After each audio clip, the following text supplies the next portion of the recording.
ಸರ್ವರಿಗೂ ನಮಸ್ಕಾರಗಳು. ಆತ್ಮೀಯರೇ, ಸಾಧನೆಯ ಮೊದಲ ಮೆಟ್ಟಿಲು ತಪಸ್ಸು. ಲೇಖನದೊಂದಿಗೆ ಧ್ವನಿಯಾದವರು ನಿಮ್ಮ ಪ್ರೀತಿಯ ರವಿ ಕಂಗಳ್. ಕೇಳಿ, ಸಾಧನೆಯ ಮೊದಲ ಮೆಟ್ಟಿಲು ತಪಸ್ಸು.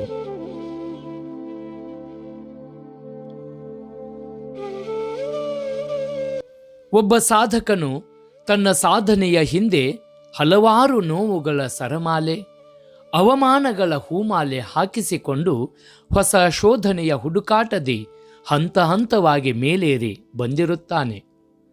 ಸಾಧನೆಯ ಶಿಖರ ಏರಿದ ಮೇಲೆ ಗುರುತಿಸುವ ಮನಸ್ಸುಗಳು ಎಂತಹ ಸಾಧನೆ ಎಂದು ಬಣ್ಣಿಸುವ ಮುನ್ನ ಸಾಧಕನ ಹಿಂದಿನ ಶ್ರಮವನ್ನು ಶ್ರದ್ಧೆಯಿಂದ ಅರಿಯುವ ಪ್ರಯತ್ನ ಮಾಡಬೇಕು.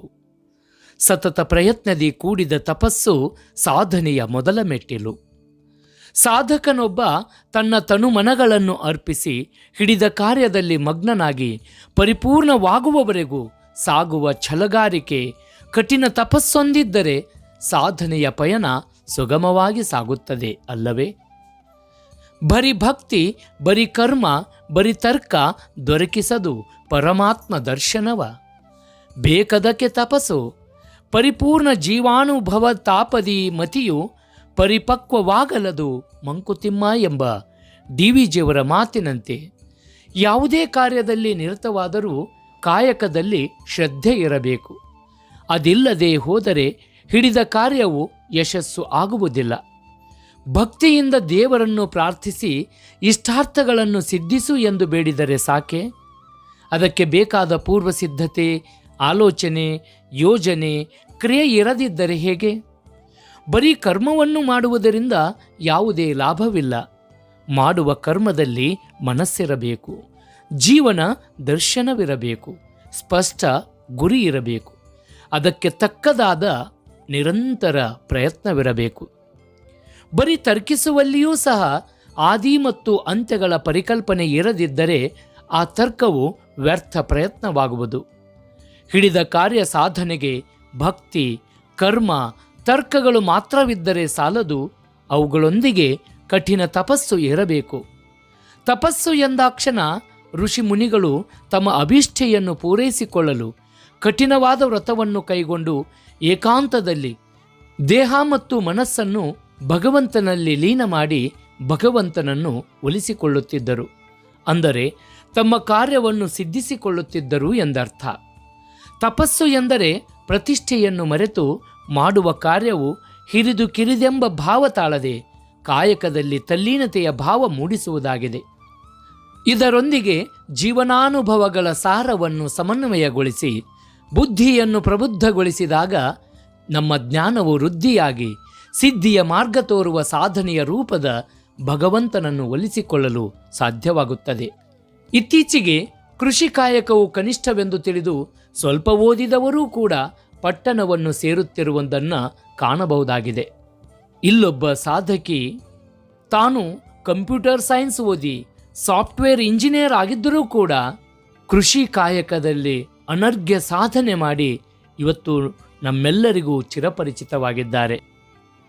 ಮೂಲತಃ ಇವರು ಕಂಪ್ಯೂಟರ್ ಸೈನ್ಸ್ ಓದಿದ್ದರೂ ಸಾಫ್ಟ್ವೇರ್ ಇಂಜಿನಿಯರ್ ಆಗಿ ಕಂಪ್ಯೂಟರ್ ಮೌಸ್ ಮೇಲೆ ಬೆರಳಾಡಿಸಬೇಕಾಗಿದ್ದ ಕೈಯೊಂದು ನೇಗಿಲ ಯೋಗಿಯಾಗಿ ಅಂತಾರಾಷ್ಟ್ರೀಯ ಮಟ್ಟದಲ್ಲಿ ಹೆಸರು ಗಳಿಸಿದ ಈ ದಿಟ್ಟ ಮಹಿಳೆಯ ಸಾಧನೆಯನ್ನು ನೋಡಿದರೆ ಎಂತಹವರ ಮೈ ರೋಮಾಂಚನಗೊಳ್ಳುತ್ತದೆ.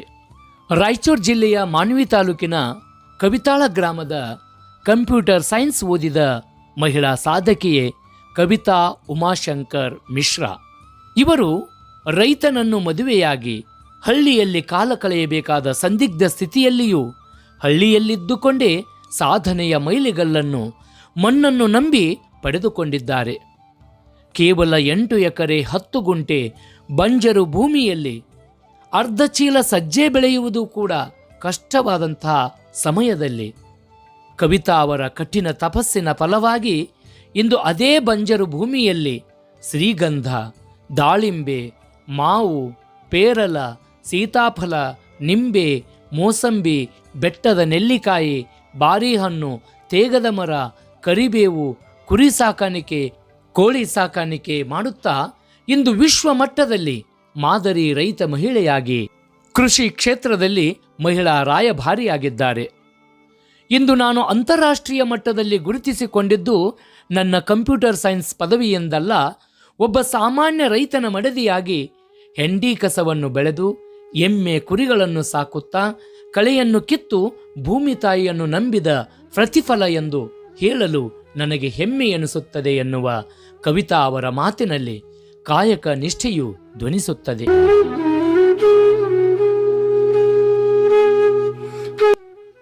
ಯಾರು ತಲ್ಲೀನತೆಯ ಭಾವದಿ ಶ್ರದ್ಧೆಯಿಂದ ನಿಷ್ಠೆಯಿಂದ ತಾವಿರುವ ಕ್ಷೇತ್ರದಲ್ಲಿಯೇ ತಾವಿರುವ ಸ್ಥಳದಲ್ಲಿಯೇ ದುಡಿದರೆ ಖಂಡಿತವಾಗಿಯೂ ಪ್ರತಿಫಲವು ದೊರೆಯುತ್ತದೆ ಎಂಬುದಕ್ಕೆ ಸಾಕ್ಷಿಯಾಗಿ ನಿಲ್ಲುತ್ತಾರೆ. ಭಕ್ತಿಯ ಪಥದಲ್ಲಿ ಮುಂದುವರೆದವನಿಗೆ ನಿಷ್ಠೆಯೇ ಊರುಗೋಲು. ಅಂತಹ ನಿಷ್ಠೆಯುಳ್ಳ ಭಕ್ತ ನಟ್ಟಡವಿಯಲ್ಲಿದ್ದಡೇನು, ಅದು ಪಟ್ಟಣದಲ್ಲಿದ್ದರೇನು. ನಿಷ್ಠೆಯಿಲ್ಲದ ಭಕ್ತ ಪಟ್ಟಣದಲ್ಲಿದ್ದರೂ ಸಹ ಅದು ನಟ್ಟಡವಿ ಕಾಣ ರಾಮನಾಥ ಎಂಬ ದೇವರ ದಾಸಿಮಯ್ಯನವರ ವಚನದ ಈ ಸಾಲುಗಳ ಸಾರದಂತೆ ಯಾವುದೇ ವ್ಯಕ್ತಿ ಜೀವನದಲ್ಲಿ ಬರುವ ಸಮಸ್ಯೆಗಳಿಗೆ ಅಂಜದೆ ಧೈರ್ಯದಿಂದ ಎದುರಿಸಬೇಕು. ನಾವಿರುವ ಸ್ಥಳದಲ್ಲಿಯೇ ಏನಾದರೂ ಸಾಧನೆ ಮಾಡಬೇಕು. ಅದಕ್ಕೆ ಬಹುಮುಖ್ಯವಾಗಿ ಬೇಕಾಗಿರುವುದು ನಿಷ್ಠೆ ಎಂಬ ಅಸ್ತ್ರ. ಯಾರಲ್ಲಿ ನಿಷ್ಠೆ ಎಂಬ ಅಸ್ತ್ರ ಇದ್ದರೆ ಬಂಗಾರವೂ ತಿಪ್ಪೆಯಿಲ್ಲಿದ್ದರೂ ಬಂಗಾರವೇ ಹೊರತು ಕಬ್ಬಿಣವಾಗುವುದಿಲ್ಲ. ಬಂಗಾರ ಎಲ್ಲಿದ್ದರೂ ಸಹ ಬಂಗಾರವಾಗುತ್ತದೆ ಎಂಬುದಕ್ಕೆ ನಿಷ್ಠೆ ಉಳ್ಳವರ ಸಾಧನೆಯೇ ನಮ್ಮ ಕಣ್ಮುಂದೆ ಇದೆ. ಇಂದು ಯುವ ಜನತೆಯಲ್ಲಿ ಸೇವಾನಿಷ್ಠೆಯ ತಪಸ್ಸು ಗುಣ ಸ್ವಭಾವ ಮೂಡಬೇಕಾಗಿದೆ. ವ್ಯಕ್ತಿಯನ್ನು ದರಿದ್ರವಾಗಿಸುವ ದೌರ್ಬಲ್ಯವನ್ನು ದಮನ ಮಾಡಿ ದುಡಿಯುವ ಮನಸ್ಸಿಗೆ ಮನ್ನಿಸುವ ಸಮಯವಿರುತ್ತದೆಂದು ಸಾಬೀತುಪಡಿಸಿದ ರೈತ ಮಹಿಳೆ ಕವಿತಾ ಅವರ ಸಾಧನೆ ಹಳ್ಳಿಯಿಂದ ಪಲಾಯನ ಮಾಡುವ ಪ್ರತಿಯೊಬ್ಬ ಯುವಕರಲ್ಲಿ ಸ್ಫೂರ್ತಿಯನ್ನು ತುಂಬಬೇಕು. ಹಳ್ಳಿಗಳ ಉದ್ಧಾರವೇ ದೇಶದ ಉದ್ಧಾರವೆಂದು ಉದ್ಘೋಷಣೆಗೆ ಮಾತ್ರ ಸೀಮಿತವಾಗದೆ ಯುವಕರು ಹಳ್ಳಿಯಲ್ಲಿದ್ದುಕೊಂಡೇ ತಮ್ಮ ವೃತ್ತಿ ಕಾಯಕದಲ್ಲಿ ನಿಷ್ಠೆಯನ್ನು ತೋರಿದರೆ ಖಂಡಿತ ಯಶಸ್ಸು ಸಾಧ್ಯವಾಗುವುದರಲ್ಲಿ ಸಂದೇಹವಿಲ್ಲ. ಇಂತಿ ನಿಮ್ಮವ ರವಿ ಕಂಗಳ್. ಎಲ್ಲರಿಗೂ ನಮಸ್ಕಾರಗಳು.